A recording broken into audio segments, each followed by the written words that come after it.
Welcome to Partnerships for Profit, the podcast where we bring you inside the world of joint ventures, strategic partnerships, and powerful collaborations. Each episode, you'll dive into conversations with top entrepreneurs, visionaries, and business leaders, unlocking the secrets to building profitable relationships that drive growth and success. Whether you're looking to expand your network, find new referral partners, or scale your business, you're in the right place. Let's get started.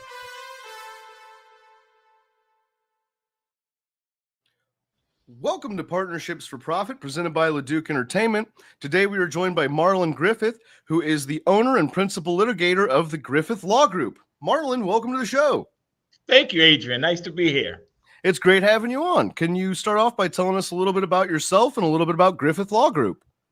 Ooh, all right. I am, as stated, owner and principal litigator of Griffith Law Group, where we defend the Davids from the Goliaths. We represent small, mid-sized business owners in litigation matters, as well as general counsel matters as well.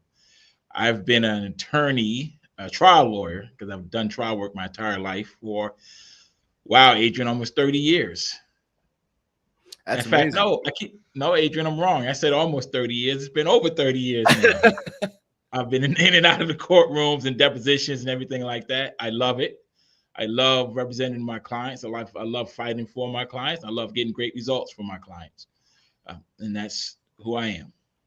That's amazing. And can you tell me a little bit about when people come to the Griffith Law Group, when your clients come to you, what are some of the pain points and problems that those Davids are experiencing, and how do you go about helping them out? It's usually come in three different ways. One, sometimes they come because they've been sued. All right, or a demand letter has been sent to them saying we want you to pay a certain amount of money, blah blah blah. And so obviously, money is a stressful thing. And when they come to me, they that pain point is, how do we get this resolved? I don't either want to pay, or it's not my fault, or whatever the reasons may be, but they want it resolved. They don't want it to interrupt what they've worked so hard to build. Right. And they definitely wanted to destroy what they've worked so hard to build. So that's typically they pain point that they come. Some clients come to me because they're having certain concerns in their business, whether it's with other vendors, with employees. There's no litigation, it's no actual dispute yet arise, but they want to figure out a way to better deal and maybe mitigate or avoid any potential dispute. Right. Those, as I say, generally, my clients come to me when they're not sleeping at night. Right. That's when they come to me. Right. And then obviously others come to me when they want to just help get things in place so they can run their business to the most efficient way, most productive way they can. And those clients understand that, having a legal partner on your team can help with that. And we provide that type of partnership. Now, you mentioned that you've, over 30 years. Time flies when you're having fun, I suppose. Absolutely. So, what inspired you to start Griffith Law? I started my career for the first 13 of those years. I was a criminal defense attorney as a public defender. First in New York for 4 years, my hometown, and nothing was as rewarding as standing up, against the state, representing individuals, some who were from my neighborhood, some were just from from Brooklyn, and I knowing I was helping someone who was in need. Nothing was more satisfying for me than that, particularly right out of law school and being able to right at the beginning, practically helping someone, right? And then eventually moved back down to DC because I went to law school in DC, moved back down to DC, and I was fortunate enough to get hired at the Public Defender Service, which is the premier defense agency in the world. Defense agency. I didn't say public defender agency. I said defense agency. Yeah. In the world, I don't care what anybody says. Yes, I am a proud alum of that. And there, I really honed my skills as a trial lawyer. I honed my skills as an empathetic lawyer. I honed my skills as a leader. And I rose to the chief of the trial division. And, just imagine being the chief of the trial division with about 60 to 70 high-powered, very intelligent, very motivated lawyers and staff, all with a one common goal. I mean, being the champions of liberty, representing the indigent against NDC as the United States Attorney's Office. Wow. And that's, I've said, Adrian, that I've been fortunate that since I graduated from law school, I've never worked a day in my life. Wow. I've been fortunate enough to live my passion. I'm not saying it's been easy. I'm not saying it hasn't been right. But it's, I've been able to live my passion, which is helping people. And the skill that I was given is legal, is specifically trial work and dispute resolution. And I've been able to do that. And now, and after those 13 years, I came into private practice, and I transitioned to doing more business related and civil related litigation. And I found that one of the parallels between my indigent clients in the public defender world and my business clients is that they're all Davids. Right. They're all going up against Goliath. Yeah. Typically, right? I mean, in the criminal world, it's easy to see who's David, who's Goliath. But often out here in the business world, many of my clients, have agreements with larger companies that have issues with the federal or state government, and they are, small business owners, trying to live their own passion, right? Support their families, support their employees. And they get frustrated because people come at them. Right. Because the assumption is you have a lot of money. So I'm coming at you. All right. So sometimes these business owners, they fight hard as hell to get the business. And sometimes they got to fight harder to keep the business and to protect the business. So those parallels it just worked for me. Right. Helping those types of business owners. And, and that's kind of where we got David defend Davis from Goliath. And you mentioned that your passion is in helping people. And I'm curious, is that passion, that drive to help people, is that something that's just innate to your character and innate to you as a person, or is that something that you've cultivated along the way? I think the passion to help people is innate, but the how has been cultivated. Right. Go ahead. Oh, go, please. I mean, look, I've always, from school, and I'll be honest with you. I think part of the reason I think that I always had this passion to help people, because I never wanted to see myself as the underdog. Right. I wanted to see myself as the hero. I wanted to help. And when I'm seeing somebody else's pain, somebody else's struggle, and I can help with that struggle, I don't focus on my own. It's that sense of being able to live in almost like in a fantasy, in your own personal fantasy. Right. To be frank about it, right? So you don't focus on your issues as much because you're focused on their issue. Yeah. Right. So I think that's part of the kind of way it may have come from for me. But again, we may have, like I did, I had the innate willingness to want to help me. That's why I became a lawyer. Right. That's why I became a lawyer. But how to is what has been cultivated. And again, I go back to my days in the public defender service specifically, and even at in New York as well. That's where the how really started happening, right? That you saw the way I could, and what did that look like? What does focused passion look like? Right. And particularly when you're in a community of similar, like-minded people, right? You see what that looks like. And that's where it was cultivated. And that's where I've continued in private practice. Absolutely. We have never done this on this podcast before, but I have this written down. I actually have 2 quotes from you that we found that are quotes from you that we pulled, and I've got them written down right here on my little cheat sheet. and I wrote them down, but I absolutely love them, and I was hoping you could speak a little more to them. Okay. The first is dogged determination gets the best results no matter the odds. And I was hoping you could speak a little bit more about that. All right. You know, there's some people that might come to a mountain and look all the way up and say, "Oh man, that's too damn hard. That's too high. I can't walk there. I can't get up there." And then they defeat themselves right in that moment. They look at the challenge too big. Dogged determination is taking one step at a time.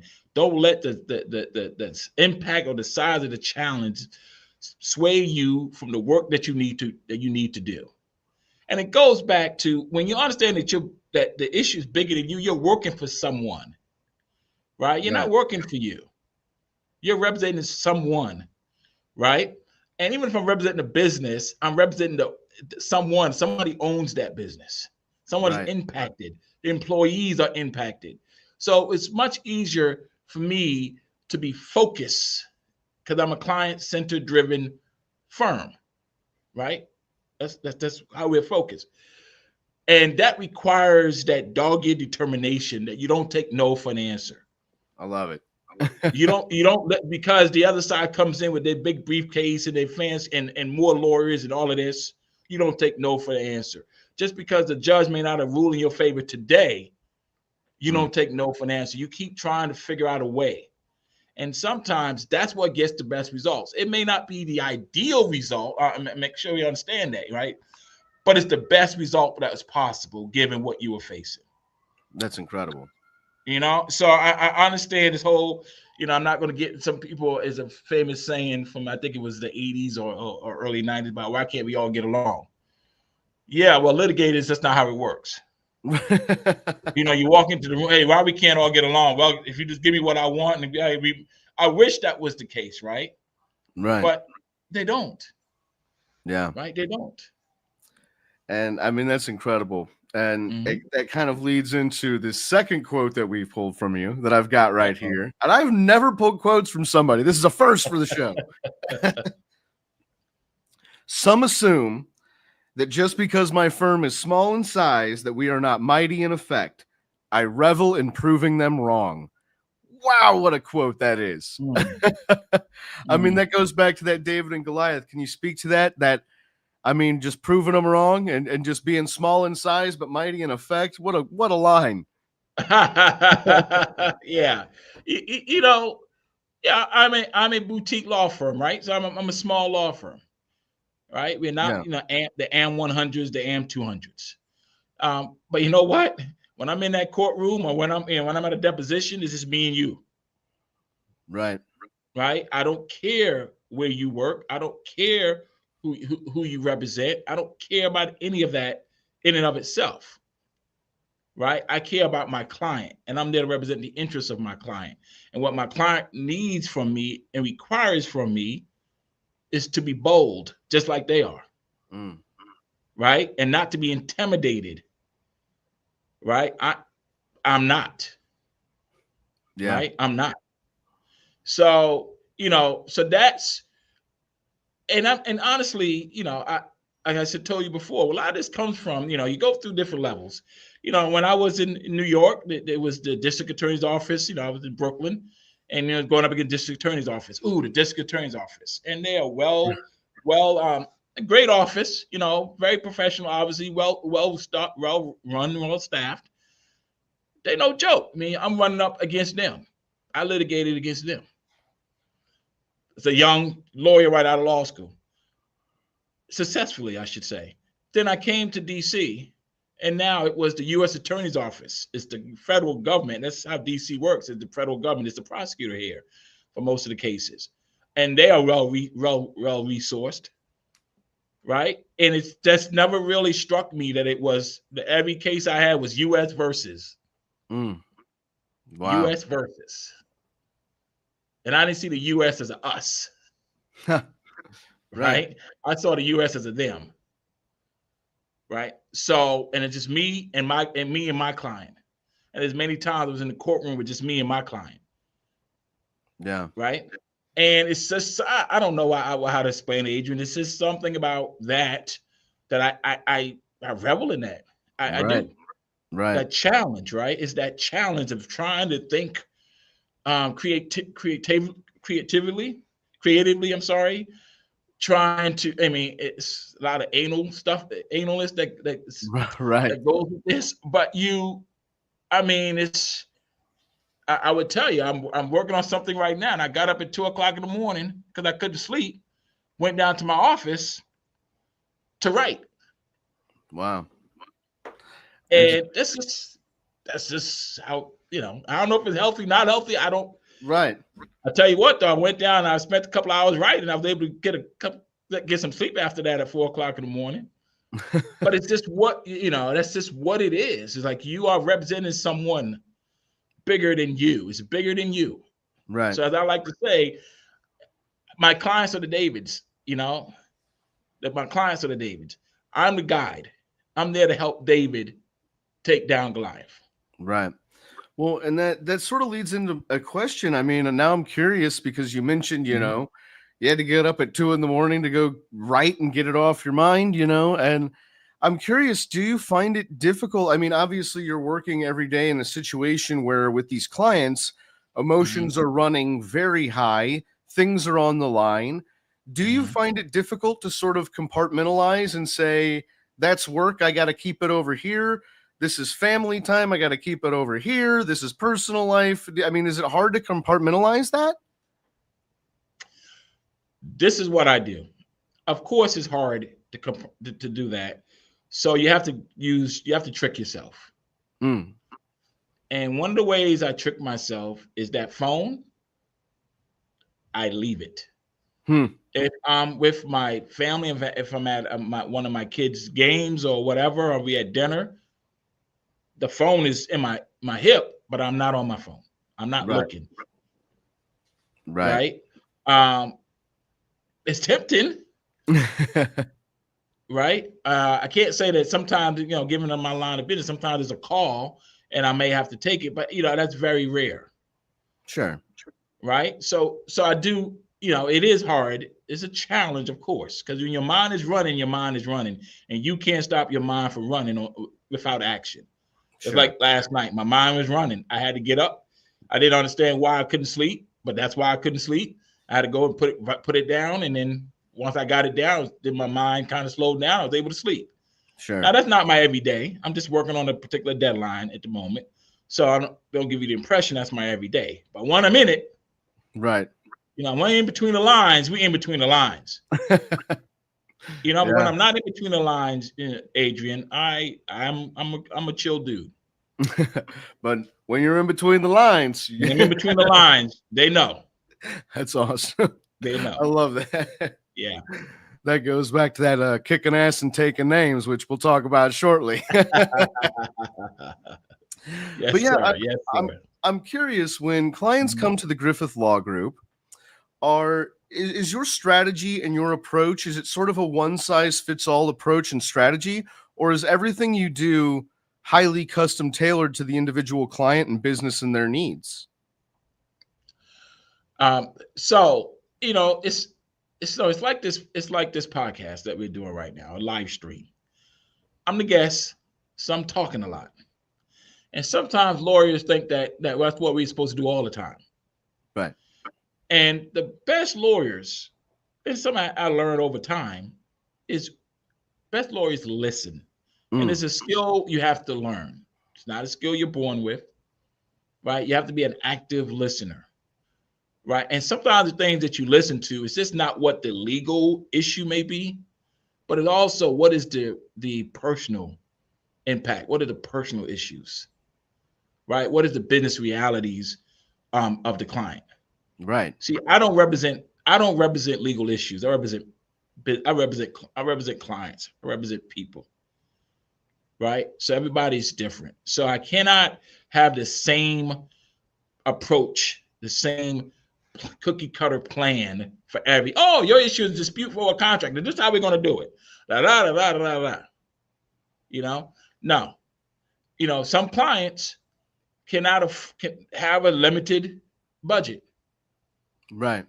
right? That's their reality, right? They're in a certain place in their business at that time. They have a limited budget. Well, that has to be a factor in how we're going to litigate this matter or deal with this matter. What plan we're going to come up with, right? And that's what I think that we do very well, right? Is that we create a plan to fit each client's reality. Yeah, that's incredible. Because you have to, right? Because you have to, right? It doesn't help the client for the client to come to me and I say, well, okay, this is your issue. This is how we got to do it. And the client looks at me and go, yeah, but I can't either afford to do that. And sometimes being afford is not necessarily just money. It's just like maybe personally, just psychologically, mentally, I can't do that. Right. Or there's other issues that's going on that this is impacting that you may not even know about if you're just talking about the specific legal issue that's brought to your office. Right. Can you speak a little bit about the importance of equity and inclusion and how you ensure that remains central to the work that you do? I know, a bit of a loaded question, right? No, I understand where we are and where we are right now in 2025. And, this is kind of how I look at it. And I hope you don't see this as me kind of avoiding a direct answer. I represent any person or company that comes to me in which we, from a client relationship, we are in line. Yeah. Not political, none of that. It's just, I don't ask. That's not part of what we do. Is not relevant to us. Sure. But I think as it relates to a DEI, as you asked, a lot of my clients are minorities. That's the obvious. I'm sure some of my clients are maybe homosexual or what have you. It only matters if it matters. Right. Some cases that matter because of what may be the issue. Some cases matter because whatever the base of the contracts or what have you. But it's not an intentional focus of ours. Once you become a client, as I've said, you've now become Griffith Law Group's family. Period.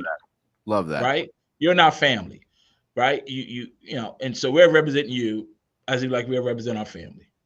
Yeah, that's fantastic. And so the impact on that on DEI is whatever the impact on that or DEI is not our focus. It's just it would have it. But once you're my client, once you're a Griffith Law Group client, you're family. Let's go. That's amazing. And let's move from a little bit of a heavier question. Let's move into a little more lighthearted question. Can you tell me about kicking ass and taking names? Oh, you mean the podcast or just the phrase itself? How we got there? Well, I was going to say, tell us a little bit about the podcast, but then tell us a little bit about how you got there with the phrase. Well, let me tell you how we got there with the phrase. I'm a trial lawyer. That's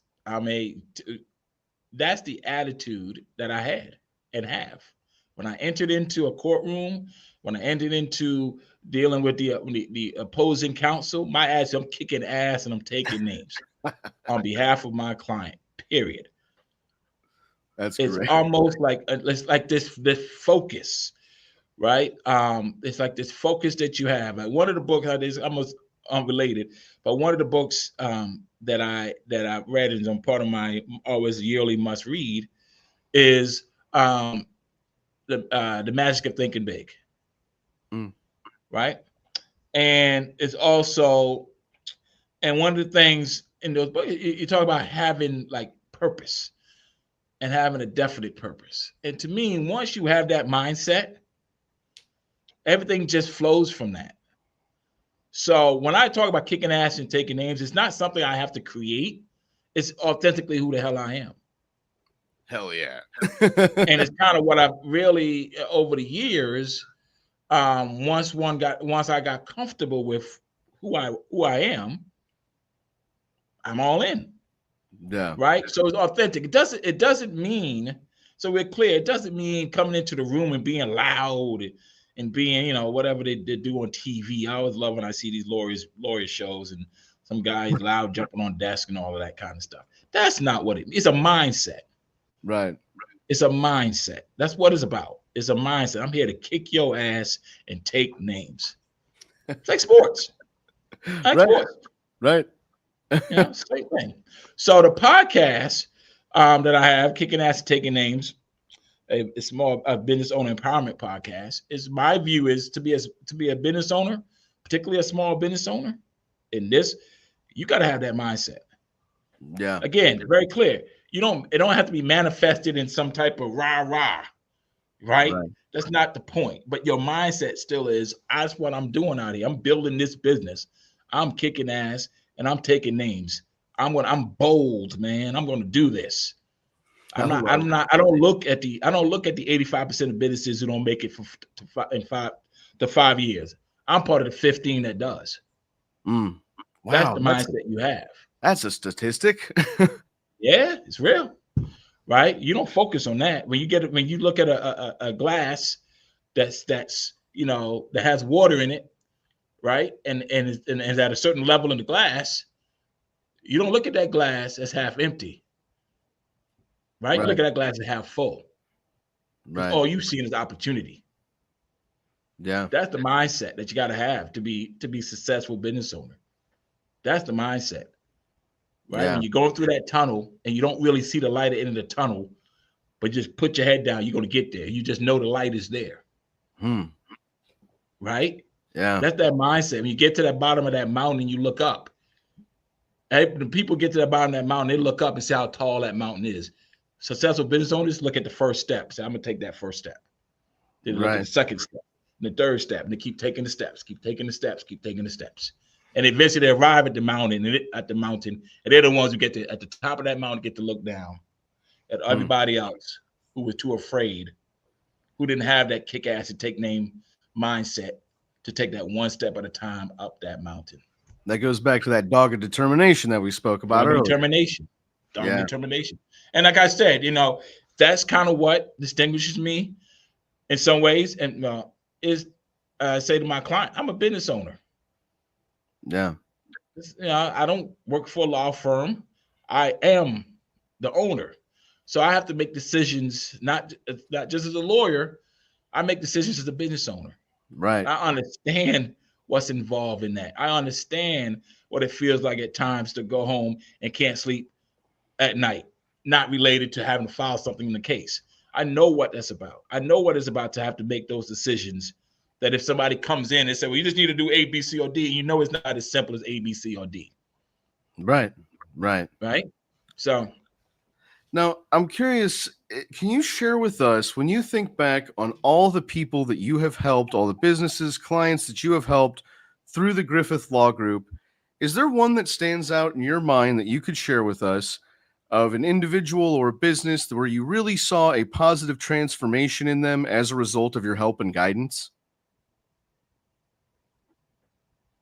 Again, another loaded question for you. No, I know what, and I do have recency bias. So right. I do have recency bias. So I can talk about I won't name names, but a current client of mine. And I talked about how to leverage contracts. Right? Most of the issues for small businesses is typically when they are dealing with contracts, is usually the big guy who writes the contract. Right. And the big guy writes the contract, and a lot of times small businesses only look at what they're getting paid, what they have to do, and how much they're getting paid. And then that's where issues become. And this particular client we've had for a number of years, they had a particular contract that they wanted me to draft, right? Because they got it. Like, Dave, the services, you're providing the service, you should be drafting the contract. And we drafted the contract back and forth, whatever. We drafted the contract, and like so often happens during performance, two sides didn't really came to a conclusion that this wasn't really working. Right. But in that situation, you have to look at the contract to see what do you do. And one of the keys in that particular contract was I wrote it purposely in a kind of a one-sided way where the other party could not terminate the contract except for specific reasons that none existed in this case. So because they wanted to terminate the contract, they were and they just couldn't do it without being sued. They were forced to negotiate for our client an out clause. Leveraging the contract, like the client was able to get basically a good sum of cash to be paid to agree to terminate the contract. Right. And I talk about, that's what it is to be empowered. Right. Absolutely. Right? So you're frustrated, and it just took a few months. You don't like what's going on with the other party. They're not doing certain things, whatever. But you're not limited. You're not handcuffed. Right? You're now empowered. Say, okay, let's now get back together. Let's look at what terms is. Let's do this. And this is how we can, this is how we can get out of this. Right. And you go and you negotiate with them because you have the power here. You have the leverage. Yeah. And now you can use the leverage. Just because you're small doesn't mean you're not mighty. I love it. Well, Marlon, this has been an absolutely phenomenal conversation. If anybody out there listening could use your help, could use the help of the Griffith Law Group, or if they'd like to check out the podcast Kicking Ass and Taking Names, where can the people find you? All right. As far as finding the firm is, our website is www.glgdc.com. We're based in DC. We do DC, Maryland mostly, and some national matters as well in litigation. So you can find us there. As far as the podcast, we are on Instagram. Well, I'm sorry. We are on the podcast is on Apple Podcasts, Spotify, and believe it or not, is also on YouTube under the Griffith Law Group YouTube page. So if you want to see my smile, you want to see my smile, you can see it on the YouTube. I would say that the podcast is more or less just like this. It's more of an interview base. I am not talking law at all. It's really meant to kind of inform and educate and inspire business owners. So we have different type of consultants, different type of industry professionals come on to talk about things that they do and certain things related to business. It's not a legal, be clear, it's not a legal podcast. Sure. I have no interest in talking about what the Supreme Court's about to do or I did do. Well, Marlon, thank you so much for coming on the show. This has been fantastic. Thank you so much, Adrian. It was definitely a great way to spend my Friday afternoon. And thank you, everyone, for listening. This has been Partnerships for Profit presented by LeDuc Entertainment. Marlon, thank you so much again. Thanks for joining us on this episode of Partnerships for Profit. We hope you've gained valuable insights on how to form profitable partnerships and take your business to the next level. Be sure to subscribe and leave us a review wherever you listen to podcasts so you never miss an episode. Got a partnership story to share or someone you'd like to see featured on the show? Reach out to us. Until next time, keep building those partnerships for profit.